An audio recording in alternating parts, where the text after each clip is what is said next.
Students, कल हम लोगों ने ऊंचाई दूरी का एक क्वेश्चन सॉल्व किया था, उससे रिलेटेड कॉन्सेप्ट को मैंने आपको बताया था। आज हम चलते हैं उसी एक्सरसाइज के दूसरे क्वेश्चन पर।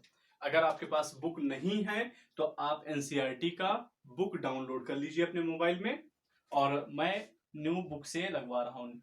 जैसे आपके पास एनसीईआरटी की पुरानी बुक भी है और नई बुक भी जो आई है, तो नई बुक जो आई है मैं उसी से लगवा रहा हूँ क्वेश्चंस। ठीक है, तो हम 9.1 का ही दूसरा क्वेश्चन सॉल्व करते हैं। क्वेश्चन है आपका, आंधी आने से एक पेड़ टूट जाता है। जैसे मान लीजिए पेड़ पेड़ है ना, तो हमने क्या बताया था इसमें आपको, हर चीज, ये जमीन है और जमीन पर कौन खड़ा है, पेड़ खड़ा है ऐसे। ठीक, ये मान लीजिए यहां तक ये पूरा पेड़ है, ये पेड़ का शिखर है। और फिर ये कह रहा है आंधी आने से पेड़ टूट जाता है और टूटा हुआ भाग इस तरह से मुड़ता है कि पेड़ का शिखर जमीन को छूने लगता है। आंधी आई, पेड़ टूट गया, तो पेड़ बीच से कहीं टूट गया होगा, बीच से ऊपर नीचे मतलब कहीं टूटा होगा, और टूटता इस तरह से है कि इसके ऊपर का हिस्सा आके जमीन पे लग जाता है। ऐसे समझिए, जैसे ये पेड़ है, ऐसे ये पेड़ था पूरा, ये पूरा पेड़ है, और आंधी आया तो पेड़ ऐसे झुक गया, लेकिन ये पूरा क्या जमीन से टच हो जाता है।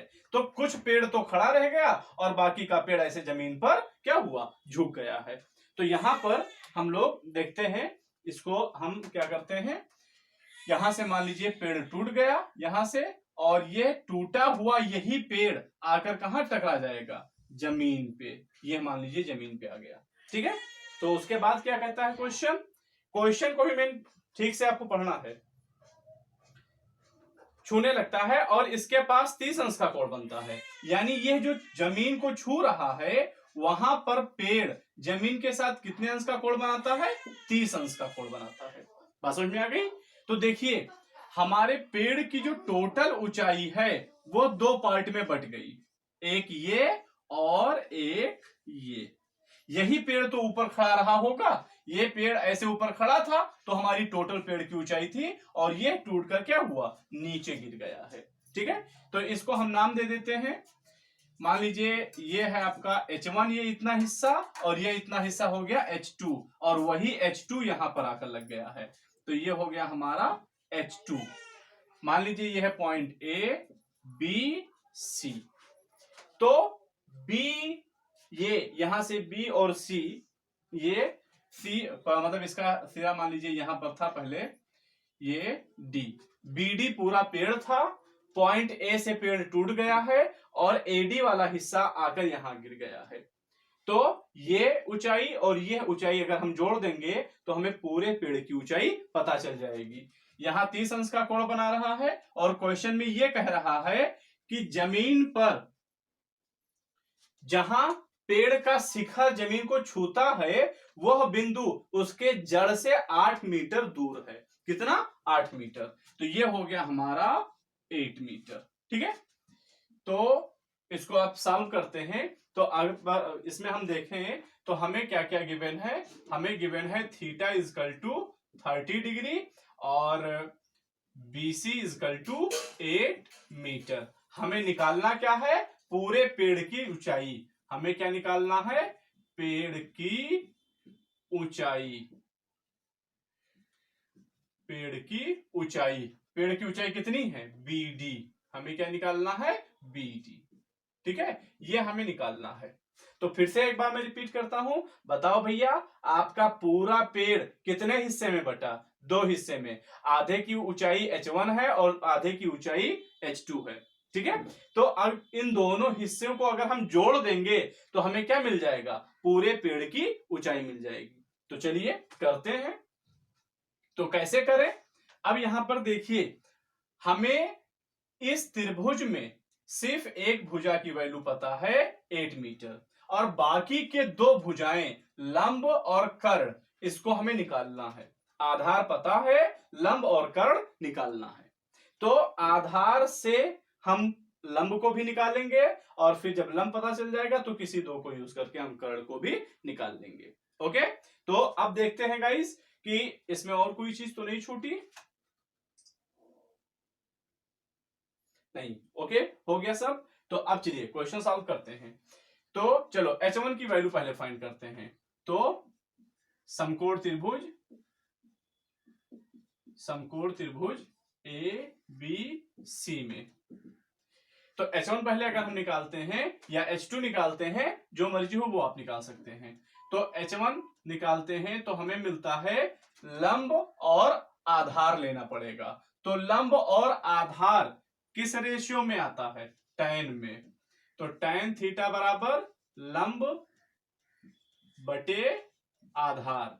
लंब की वैल्यू है H1, आधार की वैल्यू है 8, tan थीटा इसकी वैल्यू हो गई 30 अंश।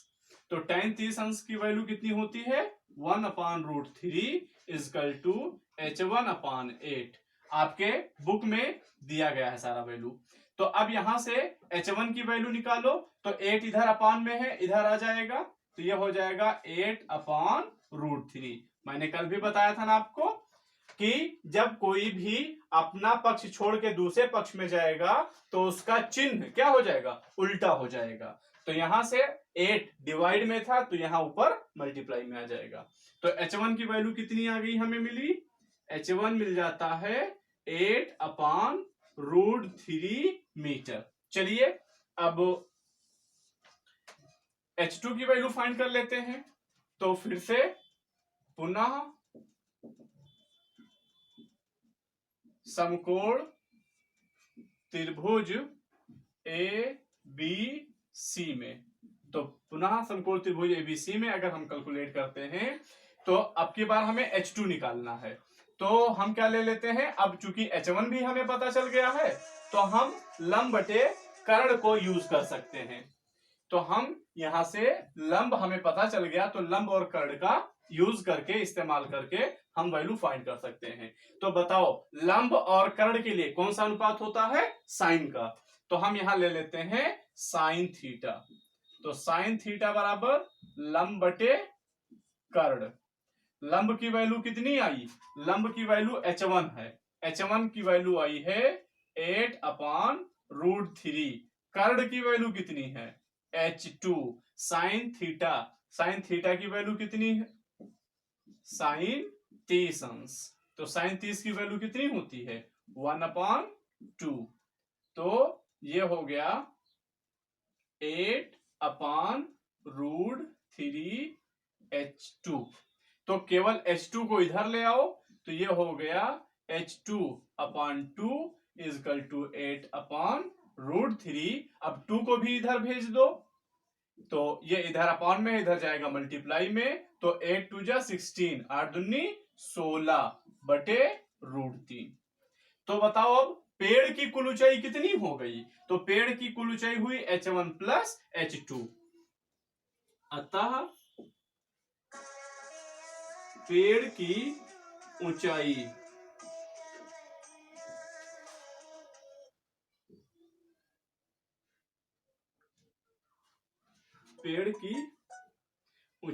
Is equal to H1 plus H2 8/√3 plus 16/√3। जब डेनोमिनेटर सेम होता है तो डेनोमिनेटर को एक बार लिखकर ऊपर सीधे सीधे जोड़ देते हैं। तो 8 और 16 को जोड़ेंगे, 8 और 16 कितना हो जाएगा? 24। अपान में हम कोशिश करते हैं रूट ना रहे, तो रूट को हटाने के लिए हम ऊपर नीचे √3 से मल्टीप्लाई कर देंगे।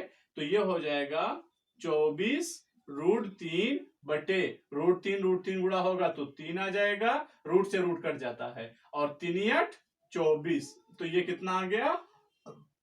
8√3 मीटर। तो पेड़ की कुल ऊंचाई कितनी हो गई? 8√3 मीटर। ओके, अब देखते हैं अगला क्वेश्चन।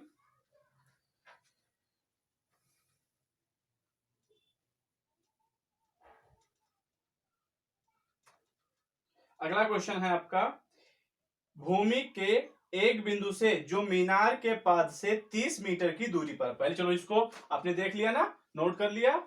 आप नोट करना होगा तो आप वीडियो पॉज करके आप इसको नोट कर सकते हैं। इसको हम लोग मिटा देते हैं। अब नेक्स्ट क्वेश्चन,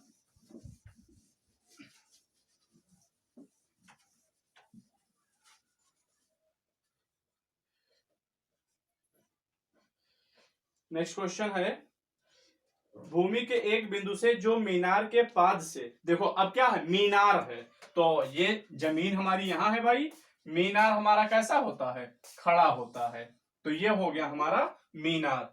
मीनार के पाद से, पाद मतलब आधार होता है, तो मीनार के आधार से 30 मीटर दूर, तो 30 मीटर दूर जाना है। तो मान लो यहां आ गए हम लोग, यहां से यहां तक का डिस्टेंस कितना बताया इन्होंने, 30 मीटर बताया है। ओके, मीनार के शिखर का उन्नयन कोण 30 अंश है, यानी यहां से जब मीनार को देखते हैं, तो अब देखो यहां से तुम्हें देखना है ना, तो यहां से ऊपर की ओर देखोगे तो कोण कौन सा बनेगा, उन्नयन कोण बनेगा।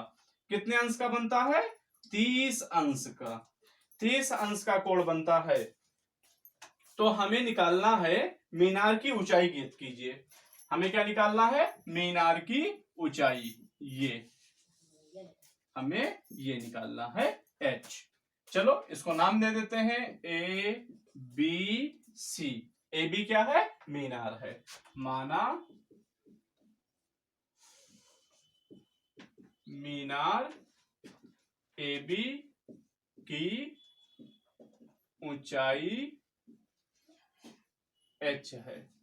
ठीक है, तो अगर मीनार की ऊंचाई h है तो समकोण त्रिभुज में हम क्या लगा देंगे, तब समकोण त्रिभुज ए बी सी में, तो ए बी सी में आ जाते हैं। तो ए बी सी में हम जब आएंगे तो यहां देखिए ये कितना है, 90 डिग्री। कोई भी चीज जो खड़ी है वो जमीन के साथ कितना कोण बनाएगी, 90 डिग्री का बनाएगी। ठीक है, तो अब यहां पर हमें क्या क्या पता है, तो आप बताओ। अब यहां पर आपको पता है इस समकोण त्रिभुज में लंब, आधार, ठीक है, कर्ण के बारे में कोई बात ही नहीं हुई है, तो हम कौन सा रेशियो लेंगे, लंब और आधार आना चाहिए, tan थीटा। वेरी गुड, तो ये आ जाता है tan थीटा इजकल टू लंब बटे आधार। देखिए आपके बुक में लिस्ट बनी होगी ये एंगल वाली, ठीक है, साइन 30, साइन 0, साइन 45, साइन 60 का मान कितना होता है, तो ये आपके उसमें बुक में एक लिस्ट बनी है। अगर नहीं याद होगा तो वहां से आप देख लीजिएगा। तो tan थीटा इजकल टू लंब बटे आधार। तो अब देखते हैं लंब का मान कितना है h, आधार का मान कितना है 30, tan थीटा का मान कितना है 30 अंश, और tan 30 का मान कितना होता है, tan 30 का मान होता है 1/√3। तो ये हो गया h बटे 30। तो h को हमें निकालना है ना, तो जिसको निकालना है उसको रोके रहो, बाकी लोग को हटा दो। तो 30 को इधर से इधर भेजेंगे, इधर बटे में है, इधर ऊपर जाएगा गुणे में, तो 30/√3 इंटू h। तो इसको सीधा लिख देते हैं h इजकल टू 30/√3। हमने कहा था हम कोशिश करते हैं कि बटे में रूट ना रहा करे, तो बटे में जितना भी रूट रहे उतने से ही ऊपर नीचे मल्टीप्लाई कर देते हैं, बस रूट गायब हो जाएगा। तो ये हो जाएगा 30√3 बटे √3 का √3 से गुणा करेंगे तो कितना हो जाएगा, 3 हो जाएगा, 3 दहाइयम 30, तो कितना आ गया 10√3 मीटर। अतः मीनार की ऊंचाई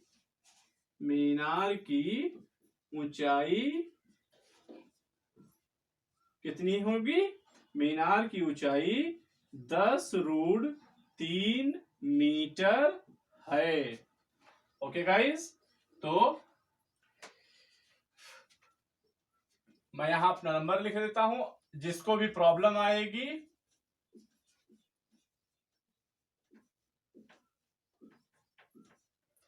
कोई चीज अगर समझ में नहीं आएगा, जिसके पास मेरा नंबर नहीं है वो इस नंबर पे पूछ लेगा और खुद से भी क्वेश्चन लगाने की कोशिश कीजिए, ठीक है। ओके, तो फिर अब आगे सॉरी एक चीज, ये क्वेश्चन नंबर 3 है, क्वेश्चन नंबर 4 था, चलो इसको करेक्ट कर लीजिए, ये क्वेश्चन नंबर 4 है, ठीक है।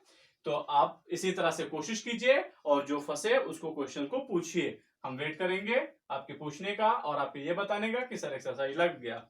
जैसे ये खत्म होता है हम लोग अगला एक्सरसाइज शुरू करेंगे। ठीक है, अगर कोई प्रॉब्लम आती है तो इस नंबर पे आप पूछ लीजिएगा। ओके।